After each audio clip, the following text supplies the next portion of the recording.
Welcome to another segment on the Hub's YouTube channel. My name is Harrison Lowman. I'm managing editor of the Hub.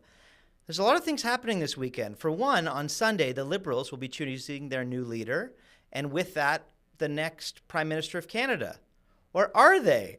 There are multiple paths that our politicians can go down over the next few weeks. And to explore that, I'm joined by Philippe Lagassé. He's an associate professor at Carleton University, and he's someone who specializes in the Canadian government as well as the Westminster system.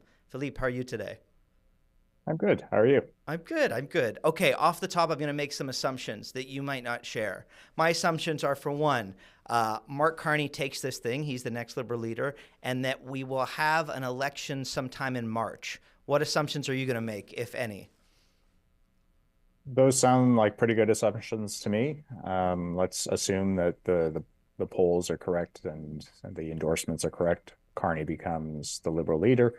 At some point, Prime Minister Trudeau formally resigns and Carney comes in, most likely at Rideau Hall, perhaps even swearing in new cabinet.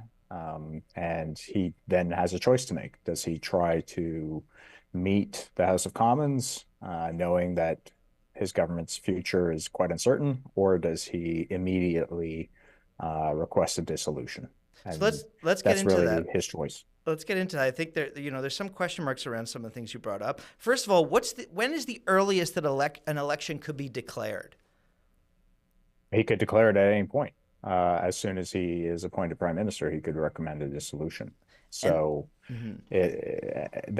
that's really almost entirely up to him.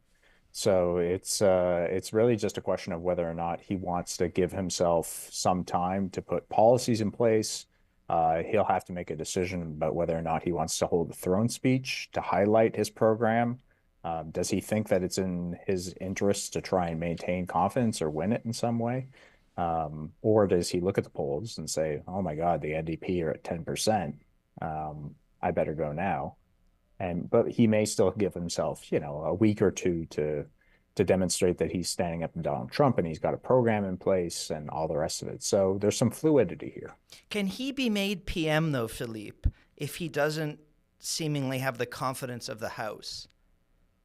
Yes. So it's important to realize that the office prime minister is separate and distinct, formally speaking, from anything that's happening in the Commons.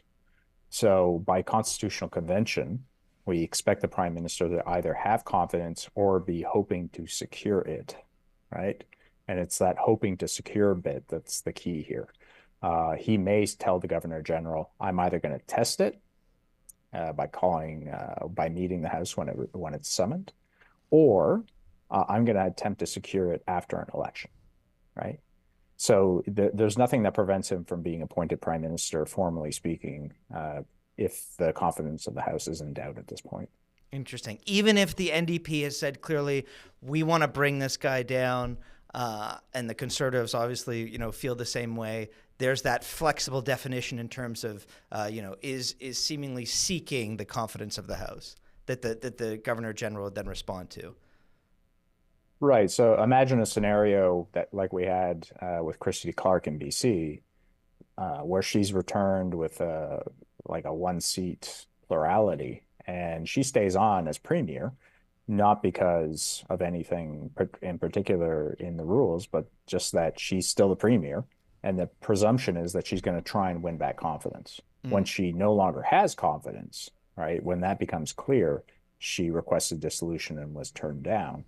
But nonetheless, she does have that. First ministers technically are in office and can be appointed regardless of what's happening in the legislature. And he would become prime minister without a seat.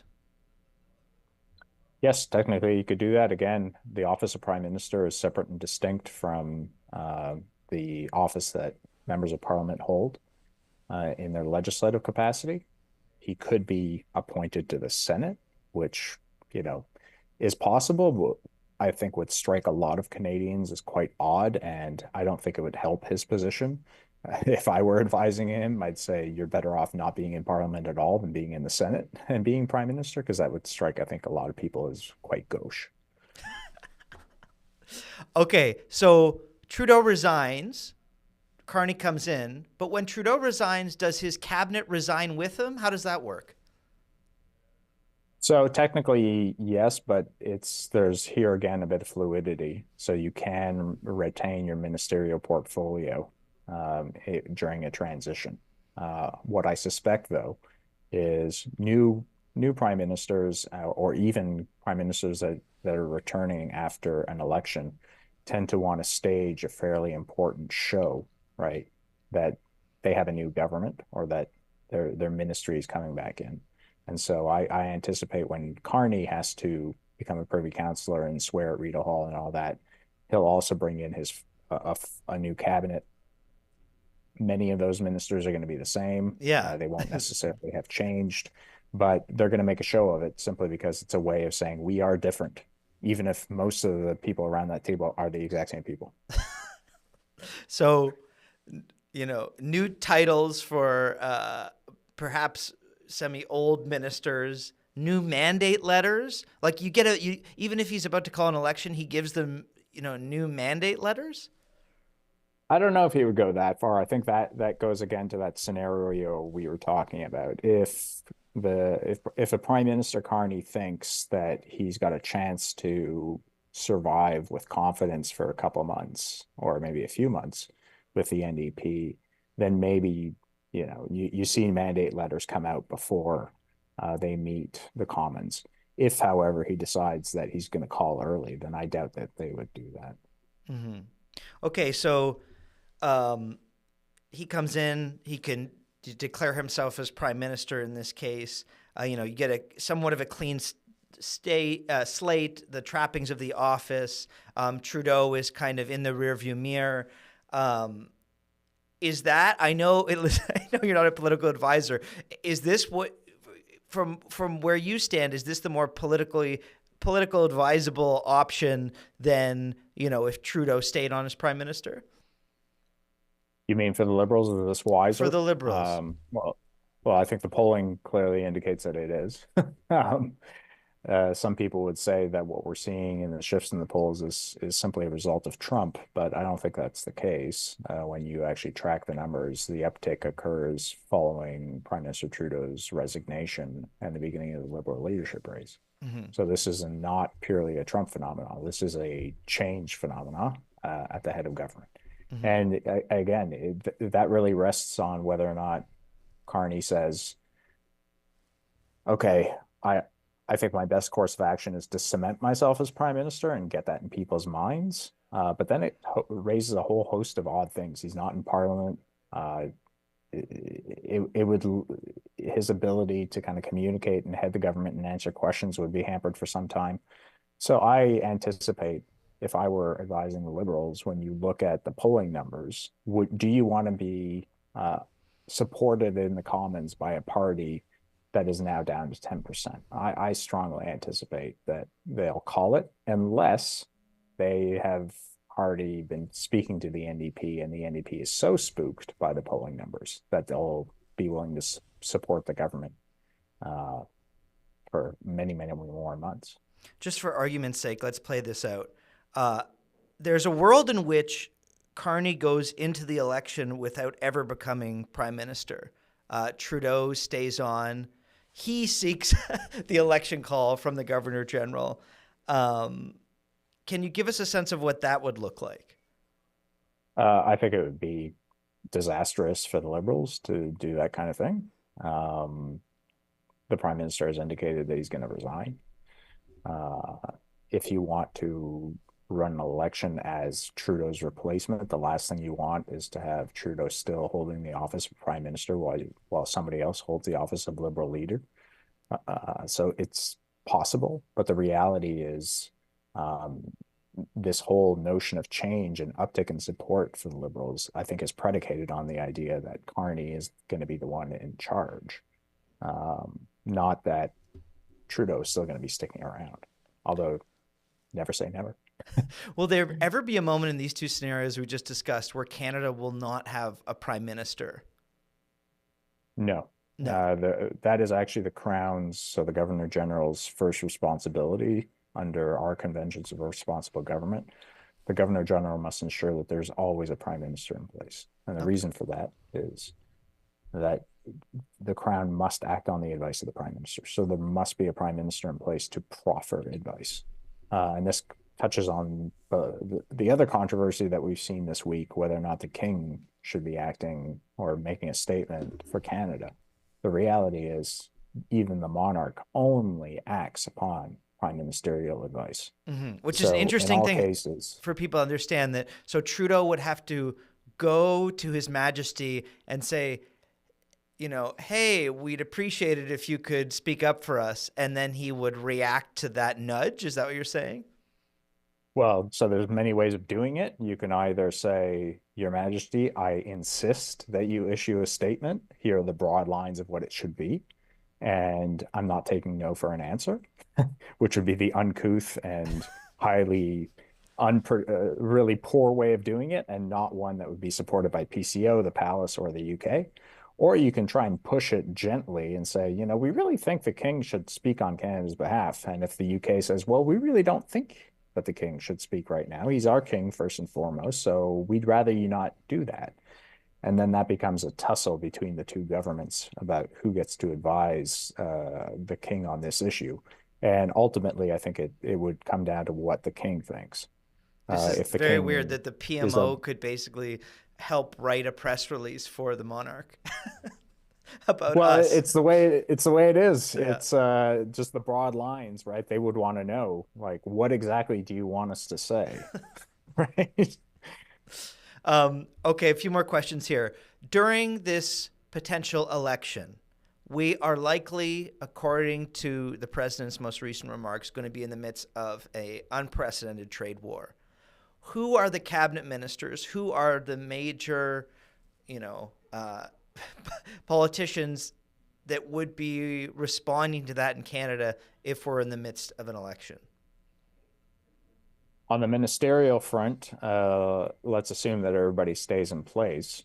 So you have the Minister of Finance, obviously, when it comes to funding packages that might be put in place, the Minister of Foreign Affairs, the Minister of International Trade, when it comes to everything that surrounds tariffs and things of that nature, and clearly the Prime Minister. The question, though, becomes whether or not this is a sustained effort. I mean, all the plans are in place already. So it would simply be executing on that.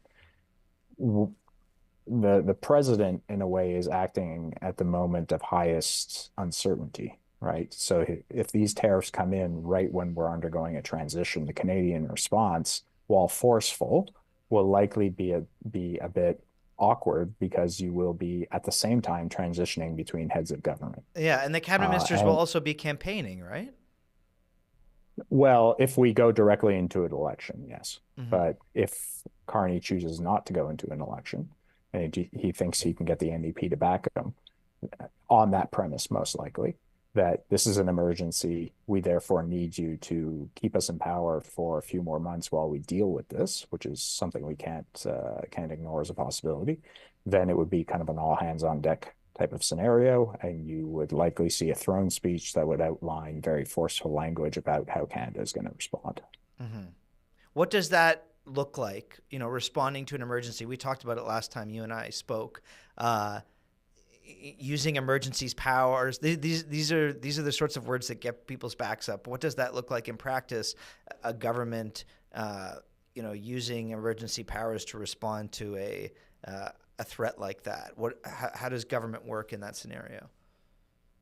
Well, I think I might have used the term kind of too colloquially. I don't mean emergency in the sense of the Emergencies Act or Yeah. anything like that, but it's more they have a retaliatory package ready. They know that the pain is going to be felt quite significantly. They know that it's going to raise tensions between Canada and the United States.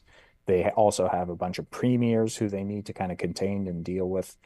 So it's going to be more an emergency in the sense of everybody scrambling to try and figure out how do we get out of this now, and how do we deal with a president who's extremely mercurial and who is seemingly, moving on or off the tariffs day by day. So it's going to be more of a crisis, I suppose, than an If we're in the emergency. midst of an election, are our politicians' abilities hindered to any extent when it comes to responding to these tariffs? When it comes to responding to the tariffs, no, because they would be considered an urgent matter, and Mm-hmm. therefore the minister's full powers and the prime minister's full powers are still in place to deal with urgent questions of public policy, particularly those that affect kind of everyday Canadians. Um, but clearly, it's not an ideal situation because ministers are, many of them, going to be campaigning and not fully focused on the matter at hand. Mm-hmm. Final question here, and I'm being a bit cheeky here. You always got to have a few cheeky questions in here. If Carney is sworn in next week and an election was called and he lost, wouldn't he then be the shortest serving prime minister in history? My Wikipedia says elections 37 to 51 days. Sir Charles Tupper served for 68 days. So would Carney then be making history as the shortest prime minister in Canadian history? I think it all depends, as you're saying, on the exact timing, since he's got to compete with Tupper, right? So I think it depends on the exact day that he calls the election and when the election is held. But he would either be one or two, I suspect. I wonder if that will be in the back of his mind as he does the as he makes his next moves. Okay, everyone, that's Philippe Lagassé from Carleton University. Thank you so much for taking us down these nerdy roads. It's always a pleasure, and we hope you can join us someday again soon. Thanks, Harrison. Take care.